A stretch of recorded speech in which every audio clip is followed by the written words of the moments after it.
It gives me great honor and pleasure to be with you, the Accenture family. And tonight, I hope to be able to share with you how I transformed a passion and a dream into, first and foremost, a Filipino brand, and now a global one. And I also like to show you how creativity and innovation can be very powerful tools in our business and personal lives. So this is where it all started.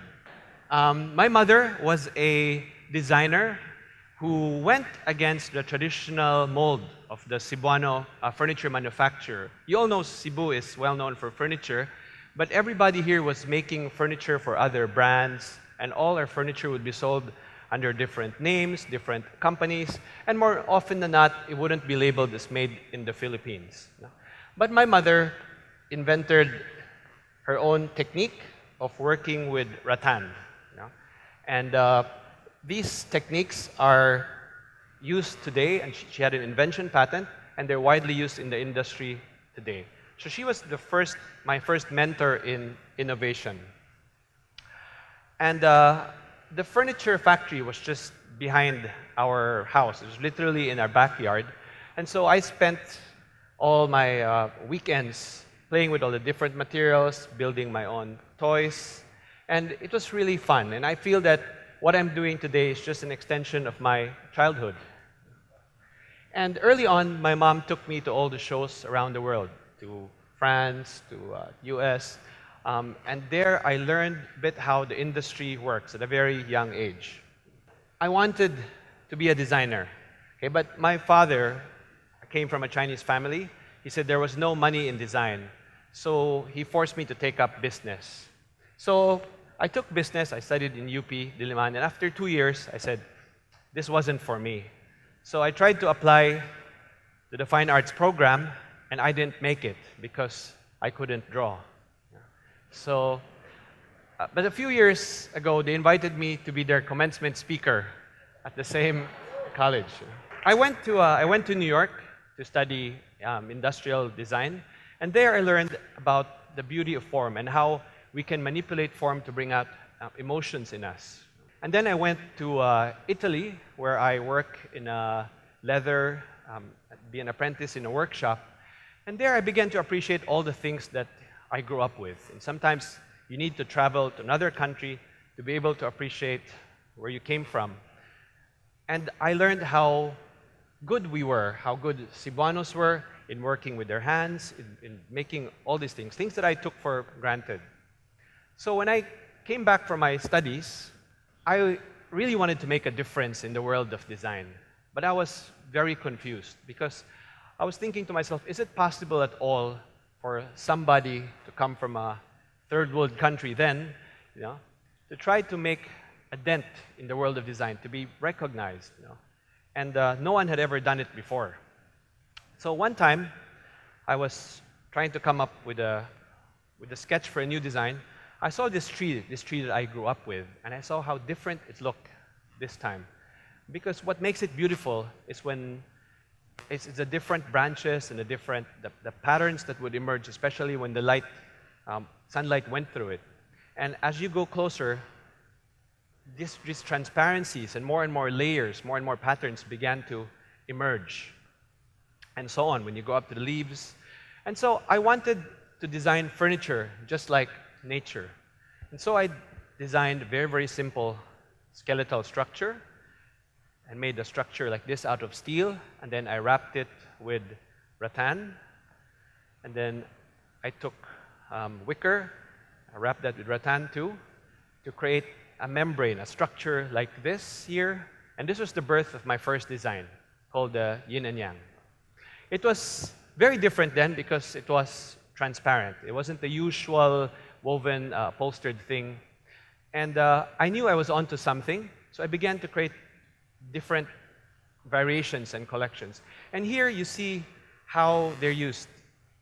This one's in a balcony in Greece, that it doesn't block the light. Although it's big, it creates volume, it still allows the light to come through, it doesn't block the view, and it's still very airy. And this is the bed from that same collection. So I knew that I was onto something very different. So I began to look at things I grew up with, like baskets. And a basket always fascinates me because it's very simple. And yet all the members that make up a basket are there for a reason. They support each other. So I said, what if I design a chair like a gigantic basket? And this was my second design. Uses a very light steel frame that's woven then with rattan. And this was the birth of the Baloo, named after the bear in Rudyard Kipling's Jungle Book because of the way it hugs you. And in my designs, you'll see that because it's open and transparent, the structure inside has to be as beautiful as the outside because you can't hide anything. This is made out of rattan that's then bent so to create strength.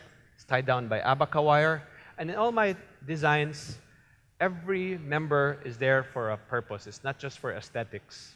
They're all holding up the whole chair. So then I began to look at things around me, things we grew up with in Cebu, like fish traps. Then I made this design called the Amaya dining table. The press calls it's like trapping a hurricane within a cylinder. It's actually inspired by fish traps. And you see this dining table now, when it's put on a surface, it casts very beautiful shadows on the ground, just like that tree. This chair is called the dimple because there are two holes here. There's like dimples on the cheeks. But it's actually stackable and the two legs slide into the back. And then I decided to do something very different, which was to try to create a brand, to try to label everything under my name. It was a very bold move at that time because people would come here to the Philippines, buy something, and then use it, label it, call it their own, and that was the way it was. And so I insisted that every piece that left the factory had to be labeled under my name, had to say made in the Philippines, and that was a very bold move. And for about 2 years, I had no clients. I had no customers. But I persisted. This was something people who came to the Philippines were not used to. And so I persisted for about 2 years until I got a whole different set of clientele to come over and start selling the furniture. So I began to still work. I thought that we always have to never stop innovating. And so I began to develop these images, these very powerful images of what my brand was going to be. These transparent structures. This one's called the croissant. It's made out of buri, kanang silhig na tukog. This is the same material I used for this. Okay. And now everything had to have that name, that brand. So then, my succeeding designs, I was always trying to find inspiration. This one was the human body. So I used the structure of steel that's wrapped with abaca, and as many as 3,000 knots are used to tie that abaca rope onto that frame of steel. And this is a chair that even the Korean Museum of Modern Art said is a perfect example of Asian design. This next bed is the most famous bed called Voyage Bed, and it's famous because Brad Pitt uses it. It takes Hollywood to get you known in your own country. Otherwise, I wouldn't be speaking before you today. So I named this Voyage because I always thought that when we sleep, we take a voyage to a world of dreams and come back the next morning. I began to use color, and because we were always using natural materials, I thought of using fabric. So I took fabric and I wrapped it around rope, like a fishing net, to make this chair right here, called the dragnet. And so I looked at, inspired by different things like cathedrals and churches. This is inspired by the Hagia Sophia Cathedral in Turkey. And then I looked at fashion also.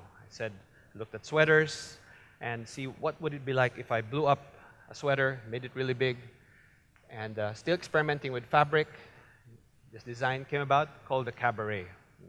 And so I'm inspired by everything. Even a crushed Coke can is an inspiration for the Lola chair. And this one won one of the most important awards in Asia. It's called the Design for Asia Award, given in Hong Kong. And normally, this award is given to industrial products like Sony, Hyundai, Samsung, Nokia. This year, they decided to award it to a rattan chair. Okay? Thank you. I won this award in 2005. That's the only time the Filipino has won that award. Yeah, so this is how it's made. It starts very, very simple. It starts with a frame of rattan to make a very light frame like this. And then I take rattan and I cut it into very thick strips to hold everything together. It's a very simple chair. It's very light. Then this is how it looks, topped with a cushion. And this is an example of the chair used outdoors and indoors. And in anything we do, we always have to try to perfect it. So I always try, I think that what I've done is not just to make beautiful designs, I try to perfect the craft, something which we are good at, something which we're second to none in the world. And just show you some of the examples of the amount of work, the amount of craftsmanship that goes into each chair. This is called the La Luna, which is used in the offices of like Google and Nike. This won also an award in New York, the Craftsmanship Award. And it starts out like this. It starts with a core of rattan, which is then taken out, look like these shells. And then I put wooden legs on it, then a layer of recycled foam. There's a jute sack underneath it. There, the jute sack comes on top again. And then the weaving starts. And after about 48 hours, not 48 years, but close, okay? So they weave it like this, and the beauty of this chair is there are two patterns, one coarser one on the outside, and a thinner one on the inside. And now the craftsman has to take these two patterns and then stitch them together seamlessly, like this. You know? And this chair can only really be done in Cebu, you know. And I've tried, but it can really only be done this perfect right in this city. Even something as simple as wood. Wood has been around for many years. I always try to innovate, always try to make it different. So those of you who know how to work with wood know how difficult this is. You have to cut parts at different angles. You have to join it several times. It's precision work. It takes, you use dowels, no nails, no screws, and you have to glue them precisely like this. This is the tilt chair. It's like building a miniature house. Okay? And in our factory of 300 people, only 2 people are qualified to make this chair. I'm always, of course, I try to design always new things, and one of the hardest things to design is a dining table. Because when we come to dining tables, we all have our preferences. It's either wood, or stone, or glass. And if you try to design a very nice base, when you put chairs around it, you don't really see the base. So I decided to play with the edge. I said, I'm going to take an old book, because an old book gets more beautiful as it ages. So I took veneers, like a wood that's cut into very thick strips, and I glued them one on top of the other to create random patterns, to create this edge, just like a book. And this was the Parchment dining table. It's like a book that's put on stainless steel legs. And these are the Parchment chairs. They look like manuscripts that are bound together. And they're very comfortable chairs. Yeah. This is the close-up of that chair. The covers are all removable. They're washable. This is the Parchment collection. And these cabinets look like stacks of paper that are put inside a wooden case. So I'm inspired by everything. I'll run them through. These are from blades of grass come this Yoda chair, which has become a very iconic chair. A bowl of noodles becomes the noodle chair. Okay. And this is my version of sheep called Harry. And this is Harry in its natural habitat. Okay. So even simple things like dim sum steamers became the inspiration for dim sum coffee tables, yeah? Made out of leather, rattan. I look at everything, including fashion. This is a chair called the Bloom. It's like a gigantic flower. And this was something very different then, because we were not used to making these things in the factory, because we're all craftsmen, we all weave, we make work with wood. And this time now, this was like making a gown. Okay? So we had to open a whole entire department of seamstresses and people, and we had to teach them how to literally sew, like making a gown. So it's quite complex, the work here. It requires men to do it because it's quite tough to bend the fabric in shape. Okay? And this is one of our best-selling chairs today. The fabric comes from Italy, so it's shipped to us, we work on it, and ship back to them. And this chair was, in fact, very popular, that one of the departments from the French Ministry of Tourism, they wanted to use it for the cover of their brochure because they thought Cobonpue was French. Okay? And when they learned it was Filipino, of course, they didn't use it anymore. So I'm inspired by things like bicycles, spokes, bicycle wheels, Ferris wheels. We made this chair called the Papillon, which is like a gigantic hammock. And I also designed for non-humans. This is the pet bed called Operetta, inspired by the Sydney Opera House. A few years ago, I wanted to join this fair. This is the most prestigious design fair in the world. It's now bigger. This is held in Italy. This design exhibition is now even bigger than the fashion exhibition.